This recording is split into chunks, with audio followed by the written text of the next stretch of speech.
Hi everyone, and welcome back to my channel. I'm Dr. Brandi Moore, and I help people get clear, glowing skin, balance their hormones, and improve their digestion. You've decided to join me today on Health Tip Tuesday, and this is when I answer your burning health questions. Disclaimer, this is not meant to diagnose or treat any illness. This is intended for education purposes only. I pull a question from this bowl and then we answer it. If you have a question that you want to submit, you can submit that down below in the comment section, or you can submit it on my Instagram under this video that's there.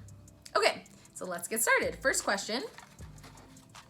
Why does postpartum hair loss happen? So just so that you know, postpartum hair loss is normal and it is a natural thing that happens post-pregnancy. So you're not alone and you're not like a freak of nature. I often have patients come to me and they're really concerned because like globs of hair are coming out. It is normal, but there are things that we can do for it. So in the land of why postpartum hair loss happens, to answer the question, it occurs because during pregnancy you shed less hair. The average human sheds between about 50 to 100 hairs a day. And so when you're pregnant, you're not shedding those hairs. Once your hormones kind of start to get back to normal, this tends to happen around the 4 to 6 month mark postpartum, you can see an increased volume in hair loss. And when I say increased volume, I mean a lot of hair in the shower, on your pillow, in your brush. And so it is something that is normal. There are things that you can do for it. And if you're concerned, it might be nutrient, make sure you're taking your postpartum vitamins. If you're worried that it's hypothyroidism or iron deficiency, then I would speak with your doctor and have labs run. But barring all of that, if you just had a baby and you're in that 4 to 6 month mark and your hair seems to be shedding a lot more, this is normal and should slow down as the hormones balance out. Okay, next question. What are some signs that your hormones are imbalanced? So there's quite a few things. I think we don't give the hormones credit for all of the things that they control. So I'll just go through a couple of symptoms for men and a couple of symptoms for women that you can commonly see. We'll start with the men because the list is a little bit shorter. So for men, what you will notice if your hormones are imbalanced, specifically men come in because of testosterone imbalances, you will notice things like low libido, fatigue, a general sense of I just don't feel like myself. That tends to be really common. Or I used to be so sharp or on it and I feel like my brain is working a lot slower. I have brain fog. All of those things can be signs of low testosterone.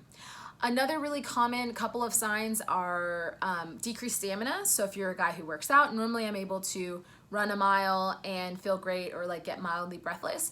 But lately I've been running half a mile and I notice that I'm way more winded than I usually am, or I'm still working out, but I don't notice as much muscle tone. So testosterone is kind of responsible for that gamut of things for men. And if your testosterone is imbalanced or too low, you can notice those things being affected. Okay, now ladies, our symptom list tends to be a little bit longer because we have estrogen and progesterone as well as testosterone. So our hormone picture tends to be a little more complex.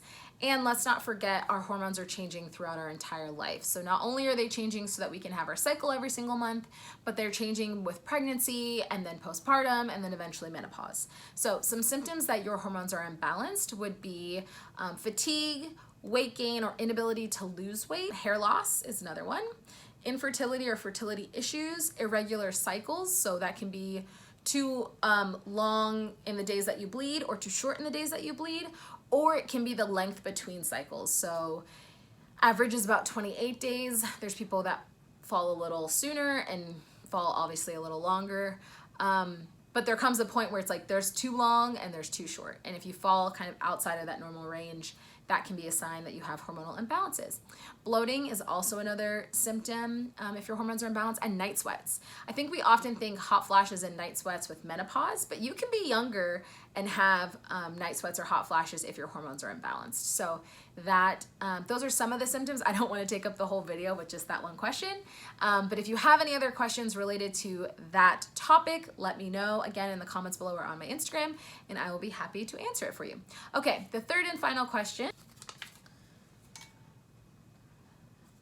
Okay, clean beauty favorites. And then what are your tips for picking clean beauty products? So as a woman of color, there's not a ton of options in the land of clean beauty. There's not a lot of beauty products that I have had the opportunity to try because there's a lack of color range, which is a whole nother topic for a whole nother video.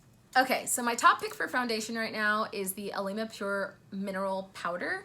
My top pick for brows at the moment is the Eco Brow.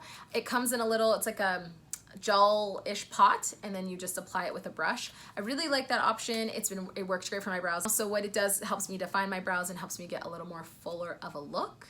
And I really do enjoy that product. I've tried different mascaras. I haven't found a mascara that I love yet, and there's some other things where I found good but not awesome products. So how to pick your own clean beauty, obviously you have to start with what's in your color range and what's available to you. And then some of the ingredients you want to avoid would be parabens, sulfates, phthalates, anything that's harsh on your skin. So some people like myself is irritated by, I want to say it's the titanium in the Bare Minerals product. But there's a few other ingredients, so I would stay away from that. And it depends on if you're doing liquid or powder, if it's foundation or lipstick. So another chemical that tends to be in beauty products is formaldehyde, and it is in your inexpensive nail polishes.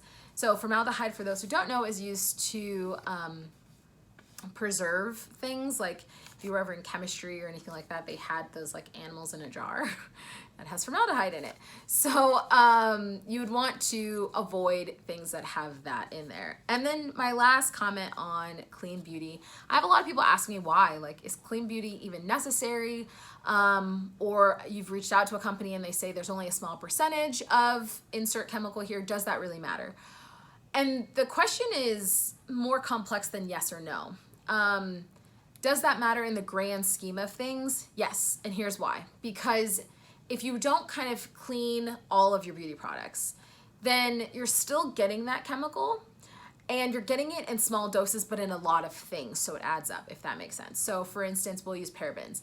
If there's parabens in my lotion, and there's parabens in my soap, and there's parabens in my face makeup, and there's parabens in my blush, you get where I'm going. If there's parabens in everything that I'm using, my face moisturizer, my serums, then you're getting a higher dose than that one product. So a lot of times companies will say, well, it's only this small of a percentage, not a big deal.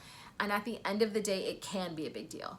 Are all of my products natural? No. Do I try my best to find products that I like and that work for me and my skin tone and my, skin concerns? The answer is yes. So I would get a list of kind of what you're looking for, and then replace things one by one. So if you're in the market for instance, a new foundation, I tried a few different natural foundations and really liked this one, so I purchased that, and now we're giving it a go for a while. Then I switched to my brow. I was using Tarte before, which is cleaner than a lot of other products, and then I switched to Eco Brow. Mascara is my next to switch, so I'll be trying a few different brands. I have tried some of the ones you get at drugstores, and they're not good. They haven't been good. I'm not gonna mention names, but I haven't been good. And so I will kind of try one at a time. And anytime someone wants to make this type of overhaul, I have them take it slow. Don't start by throwing out products, because from an environmental perspective, that's just as wasteful as purchasing products that are less natural. So that's it for our health tips today. I hope that you found it helpful. If you liked what you saw, please subscribe down below. It really helps me out, and like and comment on the video. Again, leave your health questions below or on my Instagram, and I will talk to you next week. Bye guys.